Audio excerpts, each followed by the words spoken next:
Bonjour les amis, on se retrouve aujourd'hui pour une vidéo sur la pleine lune qui va avoir lieu le 13 janvier. Donc sans faire, je ne vais pas faire ici une vidéo d'astrologie, c'est pas du tout mon propos, même si c'est très intéressant l'astrologie. Ici le but c'est de, au contraire, voir par le biais des oracles et de l'intuition que ça peut amener, quel va être, quel est le courant qu'on peut utiliser tel qu'il est amené par cette pleine lune qui va avoir lieu en Cancer, dans le signe astrologique du Cancer. Donc, on reçoit certes chacun différemment, hein, on va interpréter chacun différemment ce que nous envoie cette pleine lune. Mais ce que nous envoie cette pleine lune, l'énergie qu'elle nous envoie, elle lui est propre. Et c'est ce qu'on va voir ici. Donc, alors l'énergie que renvoie cette pleine lune en Cancer, donc c'est la première pleine lune de 2025.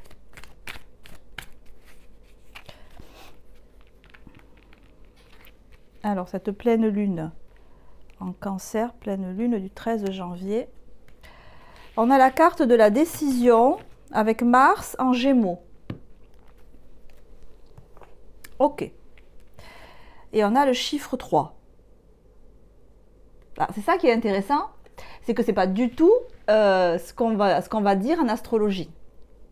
Pas du tout. Rien à voir. Rien à voir.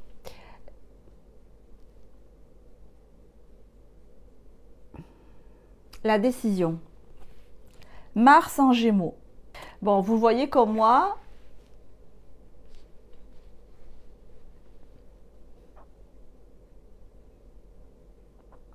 Une pleine lune, c'est toujours l'occasion de prise de conscience. Et les prises de conscience ici, enfin la prise de conscience qui est suggérée, c'est d'être confronté à une situation dans notre vie où on doit faire comme une partie d'échec, mais c'est-à-dire qu'on doit réfléchir. C'est pas spontané, c'est pas fluide, c'est pas naturel, c'est spontané. Donc ça veut dire qu'il faut faire preuve des qualités du Gémeaux. Les qualités du Gémeaux qui est là, c'est la réflexion, c'est l'analyse, ça va être le mental. C'est pas du tout l'instinct. C'est pas le cœur, c'est le Gémeaux. Et Mars en Gémeaux en plus. Donc, développer des qualités de réflexion qui sont rendues nécessaires par cette situation, par la situation dans laquelle on se trouve. Et cette pleine lune en Cancer, donc le 13 janvier, elle nous dit d'agir, mais pas d'agir de manière définitive, pas d'agir pour mettre fin à quelque chose qui ne nous satisfait pas ou pas pleinement, mais qui nous propose d'avancer un pion, si vous voulez, de marquer une étape, mais ça n'augure pas de la fin de quelque chose ou de la solution de quelque chose. Mais ça augure quand même de poser un acte. Les Gémeaux, c'est la réflexion en fait. Donc de poser un acte mental, c'est-à-dire de prendre une décision, comme me dit la carte. Avec quel état d'esprit? On a la carte du silence avec le tarot de Osho. Alors l'idée là, c'est avec ces cartes, c'est de trouver, d'utiliser l'énergie de la pleine lune du 13 janvier pour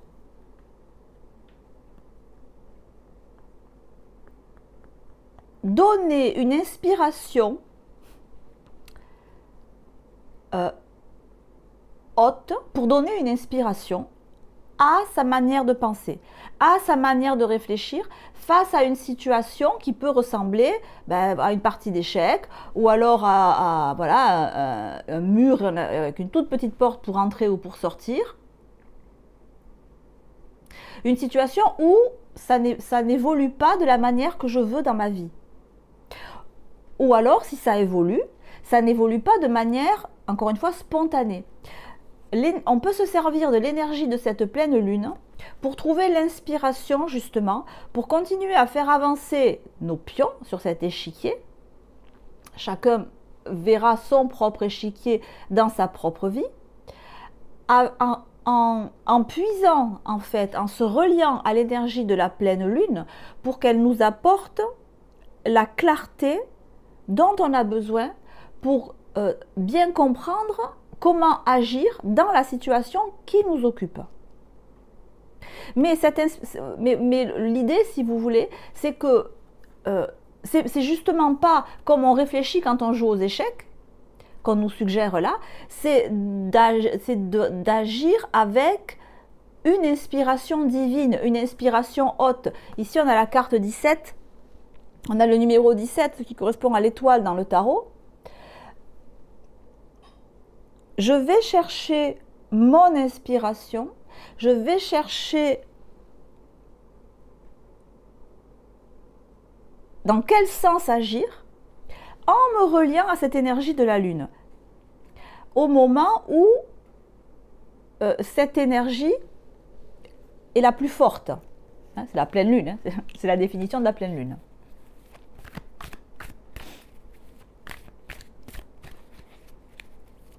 Et je ne vais pas connecter, parce qu'on peut faire des fois des recentrages, vous savez, où on s'aligne bien sur soi-même. Et je vais chercher à l'intérieur de moi la solution. C'est pas ce que ça nous dit. Ce que ça nous dit, c'est que je dois adopter une posture stratégique, non spontanée, mais ce n'est pas en moi que je vais chercher. Ce n'est pas dans mon fort intérieur que je vais chercher la manière d'agir ou la direction dans laquelle agir, c'est dans la source. C'est en me reliant à une énergie de clarté, de lumière qui est au-delà de moi, qui est au-dessus de moi et qui n'est pas moi. Et c'est ce que nous confirme la carte avec l'oracle bleu, la carte du chagrin. Parce que si on plonge en nous avec cette énergie-là, on va être perturbé par du chagrin. Mais le chagrin, là, il faut le prendre au sens très large, je pense. C'est-à-dire que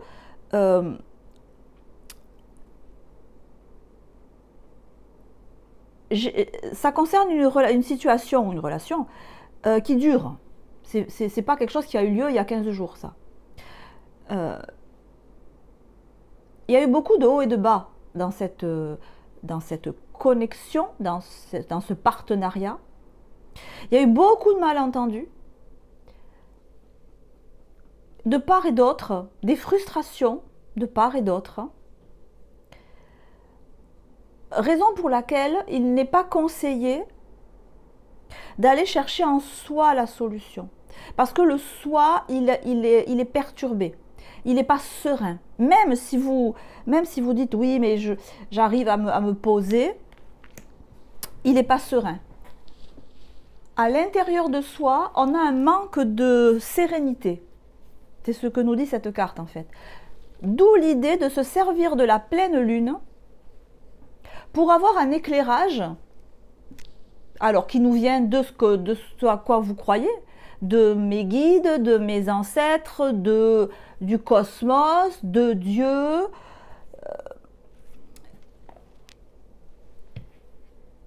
Cette énergie de pleine lune, elle appelle, à mon sens aussi, une idée de reliance, se relier. Vous savez, dans toutes les traditions spirituelles, on se relie. Dans la prière, on se relie à Dieu.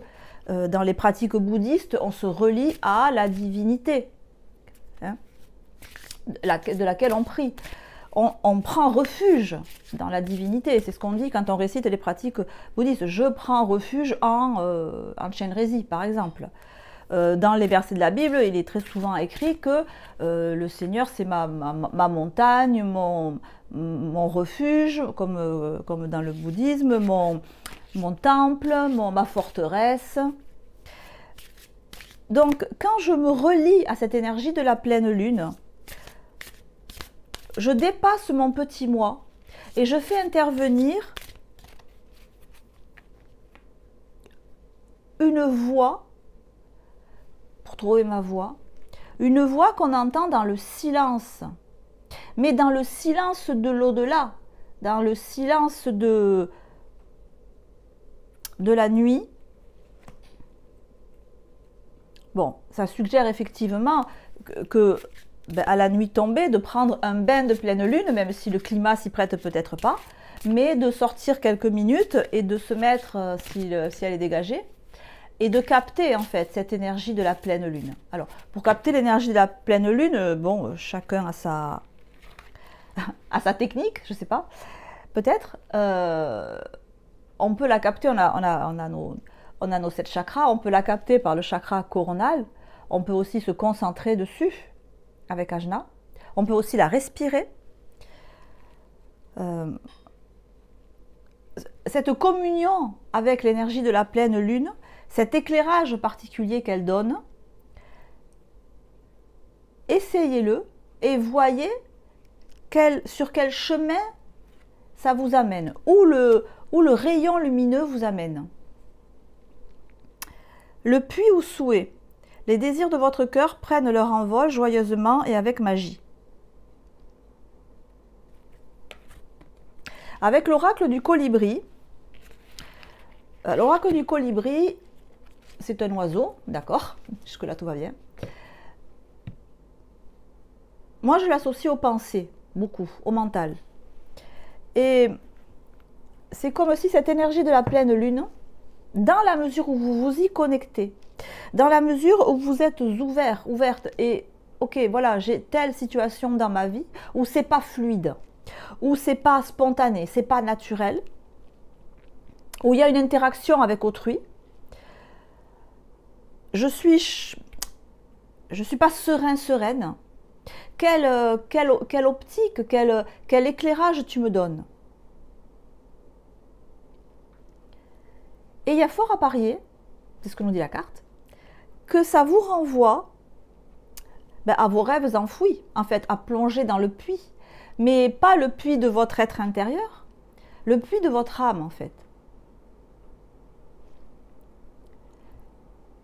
Et il se peut qu'en faisant ça,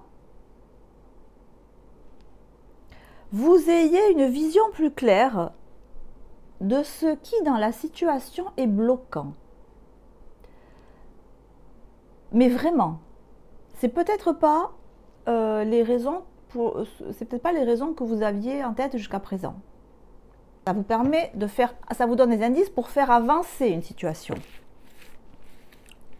En prenant conscience de ce qui vous gêne dedans, des points d'achoppement, mais avec précision.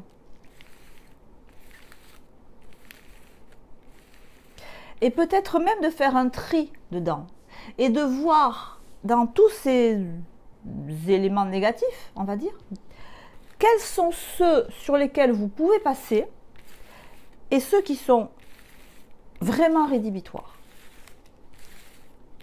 Peut-être qu'il n'y en aura pas du tout de rédhibitoire.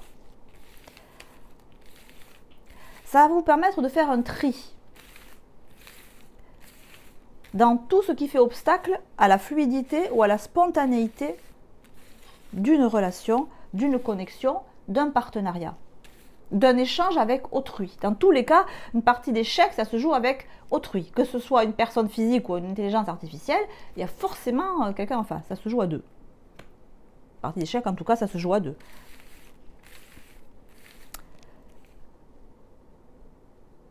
Parce que le fait que ça soit une partie d'échec, ça n'a pas lieu d'être. Ça n'a pas lieu d'être. Alors, sur cette partie d'échec, on a la reine d'épée, oui. Ça n'a pas lieu d'être. Cette situation, vous la trouvez compliquée, vous la trouvez injustement compliquée, inutilement compliquée. Comme si vous aviez en face de vous quelqu'un qui coupe les cheveux, non pas en 4, mais en 15. Donc, alors ça, par exemple, est-ce que ça va être un élément rédhibitoire ou est-ce que ça va être un élément qui n'est pas cool, mais enfin, vous pouvez passer à travers.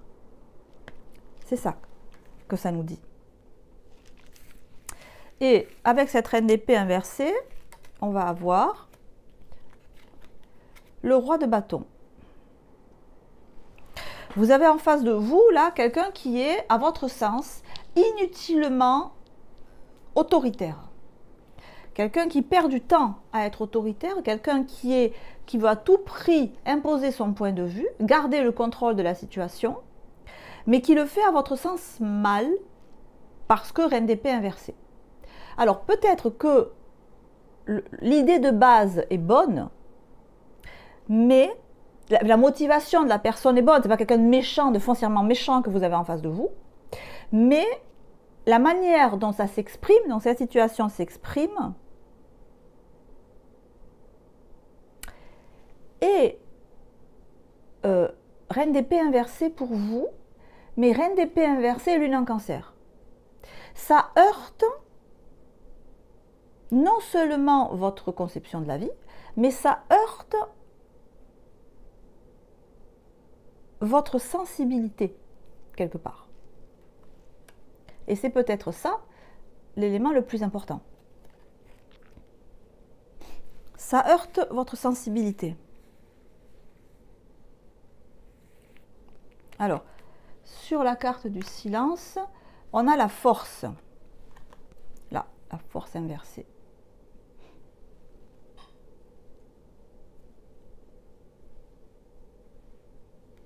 Rapport de force. Il y a un rapport de force. Si ce message est pour vous, il y a un rapport de force qu'on vous demande d'examiner de manière plus lucide, plus précise, avec l'énergie de cette pleine lune du 13 janvier. Prendre conscience qu'il y a un rapport de force, ça vous le savez qu'il y a un rapport de force, c'est pas ça qu'on vous dit. C'est de prendre conscience que ça vous demande, à vous, ça vous impose comme un rapport de force en vous-même. Entre quoi et quoi de vous-même? Waouh! On y vient. On va remonter les cartes.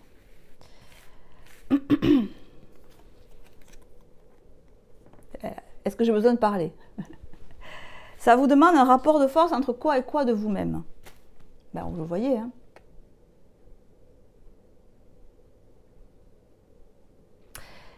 Avec une sérieuse envie de tourner la page.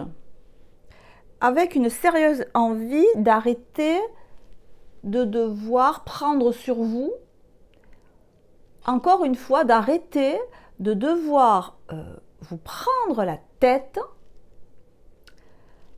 alors que j'ai l'idée qu'il n'y a pas de raison que ce soit comme ça. C'est une manière de voir la vie, le travail, qui n'est pas la vôtre, mais que la personne que vous avez en face, quelque part, vous impose.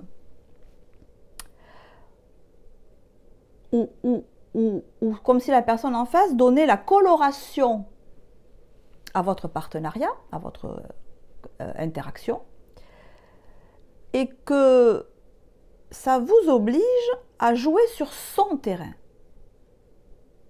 Vous me voyez venir? Et ça ne vous va pas. C'est pas comme ça que vous voulez travailler.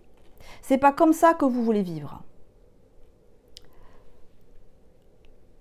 Donc, le conseil, là, c'est de ne pas rester sur le terrain de la personne en question, puisque ce terrain ne vous convient pas, et d'aller sur le vôtre. C'est-à-dire de ne pas rester sur le mode de communication de la personne en question, mais de déplacer le dialogue sur un terrain qui vous satisfait. Ça veut dire quoi? Ça veut dire qu'il va falloir changer de langage et qu'il va falloir, peut-être vous ne pouvez pas changer l'échiquier, ça c'est fort possible, mais vous pouvez changer quelque chose de l'ordre de la manière de jouer qui soit plus conforme à ce que vous voulez. Parce que cette arcane 13, elle en a ras-le-bol de la situation et elle ne veut pas rester comme ça. On l'a bien compris. Vous savez toujours, quand on a compris ce que nous disent les cartes, on les met à l'endroit. Et elle parle différemment. J'ai compris, je veux changer cette situation. C'est-à-dire, je ne refuse pas d'avoir une interaction pas évidente. Peut-être que vous travaillez dans un secteur particulièrement tendu, qui a beaucoup de stress. Bon, ben donc forcément, entre collègues de travail, il y a du stress.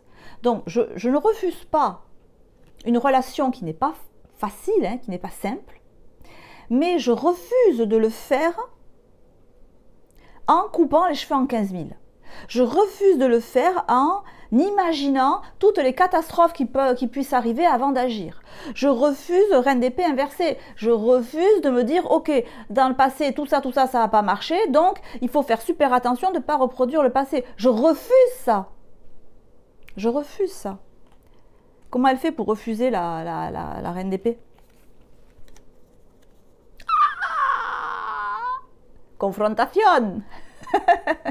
Confrontation. Il y a une idée de confrontation.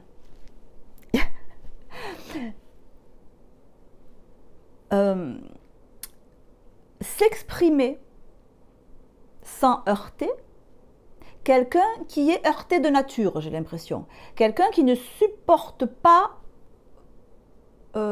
qu'on aille contre ce qu'il dit ou ce qu'elle dit. Un roi de bâton, quoi. Mais ce qu'on vous demande, c'est de remettre la reine d'épée à l'endroit. Et quand on la remet à l'endroit, elle regarde cette autorité, ce qui tient lieu d'autorité, et elle lui dit sa vérité. La reine d'épée, elle dit sa vérité. Je dis ma vérité. À égalité. Alors la reine d'épée, elle a une vérité qui n'est pas celle du bâton parce que ce n'est pas les mêmes énergies. Là, on est dans l'instinct, là, on est dans le mental. Quoi qu'il en soit, ce sont deux énergies différentes.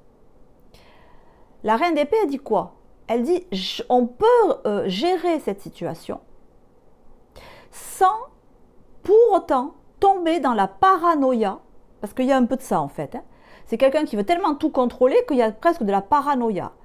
Ou alors, je ne vais rien faire tant que je n'ai pas imaginé tout ce qui peut arriver pour être prêt ou prête. C'est pas comme ça la vie. C'est pas comme ça que ça fonctionne. On perd du temps, on se fait des nœuds au cerveau, on se blesse sans le vouloir véritablement. Et ça, c'est pas possible. Donc je pense que ce que vous devez prendre en considération là, c'est que c'est pas la difficulté de la relation ou du cadre de la relation, c'est que c'est la manière dont ça se passe. C'est le dialogue, c'est le langage utilisé. Il y a une idée de langage. Le langage utilisé ne vous convient pas. Vous ne pouvez pas changer peut-être l'échiquier, mais ce qu'on vous dit là, les cartes, c'est que vous pouvez changer le langage. Alors, chacun va l'adapter à sa sauce. Et ça commence comment? Ça commence en parlant, vous, avec votre langage, avec les mots que vous estimez adaptés, avec le ton que vous estimez adapté, avec les conditions, avec le langage corporel, avec l'attitude, enfin j'en sais rien moi, tout quoi.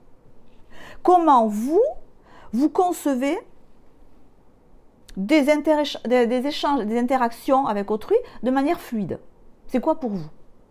Je sais pas moi, on se fait un thé, on met de la musique, je sais pas, on fait d'abord un petit point où on se dit bon ben t'as fait quoi ce week-end, comment tu te sens, avant de parler peut-être du vif du sujet. Je vous donne un exemple. L'idée c'est que cette énergie de la pleine lune, elle vous éclaire, parce que moi ce que je vous donne là c'est que des indices, des pistes, et une fois que vous les avez écoutés, vous faites le travail entre guillemets, c'est pas un travail, c'est hyper agréable, de se mettre comme ça, de prendre un bain de pleine lune, et de dire voilà la situation qui me pose problème, je la mets là, et je la laisse décanter avec la lumière de la pleine lune. Et moi je me connecte évidemment. Quel est l'éclairage que ça me donne? Comment je le vois? comment je peux l'amener sur un terrain qui me correspond? Chacun va avoir une réponse différente. Donc l'idée, c'est d'amener la conversation, l'échange, l'interaction, sur un terrain que vous maîtrisez sans difficulté. Ça reste quelque chose à gérer, mais qui est faisable du bout des doigts, hein, comme on tient la gueule ouverte du lion, sans difficulté. Et il se peut que ça passe par un changement conséquent. C'est ce que nous dit l'arcane 13. Il y a un avant et un après. Hein. Maintenant, la posture que je prends, c'est celle-là. Je ne sais pas, peut-être vous arrivez au travail en fredonnant une chanson, et quoi qu'on vous dise autour, vous allez fredonner votre chanson. Taré, là, il y a une urgence, tout le monde court partout, tout le monde est stressé, et il ou elle chantonne. C'est votre problème si vous avez envie de communiquer comme ça. Si vous êtes bien comme ça. J'essaie de trouver des exemples pour... c'est un dialogue, une manière de vous exprimer, un langage qui soit plus conforme à qui vous êtes. Je ne dis pas que vous allez vous faire des câlins à longueur de journée, parce que c'est quand même une reine d'épée, d'accord? Mais la reine d'épée, elle dit sa vérité. Donc, je me fais un brainstorming avec moi-même et je parle, je m'exprime de la manière que je juge appropriée. Ça va peut-être passer par le fait de dire certaines choses que jusqu'à présent vous taisiez. Parce que vous allez vous rendre compte que ça fait partie des éléments rédhibitoires, des éléments essentiels. Quoi qu'il en soit, ça passe par une modification du mode de communication entre vous et autrui, dans le cadre d'une situation qui n'est pas fluide, pour la rendre plus fluide.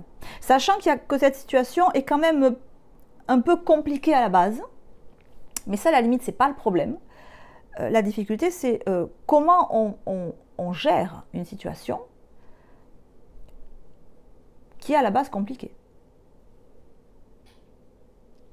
C'est comme si tous les chirurgiens cardiovasculaires se mettaient la rate au courbouillon à chaque fois qu'ils doivent faire une opération. C'est leur vie, c'est leur métier. Ils ont un métier hyper stressant. Ils ont la vie de leur malade dans les mains. Ils peuvent pour autant adopter un mode de communication avec leurs collègues sans être complètement stressés par la difficulté de ce qu'ils doivent faire. Donc, voilà, le message ici, c'est ça. J'impose, je choisis de dire ma vérité avec mon langage, avec mes expressions, avec mes vibes, si vous voulez, mon énergie. Voilà. Et je ne la perds plus, cette énergie. Je ne perds plus mon flow. C'est comme si vous perdiez votre flow et du coup, tout ce que vous faisiez pouvait être compliqué, difficile. Non, vous gardez votre propre énergie. Comment? Avec ces indices-là et avec l'énergie de cette pleine lune du 13 janvier, qui aura lieu vers 5 h du matin, je crois. Mais bon, je ne vous demande pas de vous lever à 4 h du matin pour être sous la pleine lune. Mais si vous voulez, allez-y. Moi, je ne le ferai pas. Je serai dans mon lit au chaud. Mais ne serait-ce que voilà, de prendre conscience de cette énergie-là au moment de la pleine lune pour avoir un éclairage différent d'une situation que vous voulez fluidifier dans votre vie. Moi, je le ferai. Voilà. Donc, peut-être vous le ferez. N'hésitez pas à me dire en commentaire quelles sont les prises de conscience que vous avez eues. Voilà les amis, on va en rester là pour cette pleine lune. Je vous embrasse. Prenez soin de vous, on se retrouve très bientôt. Ciao, ciao!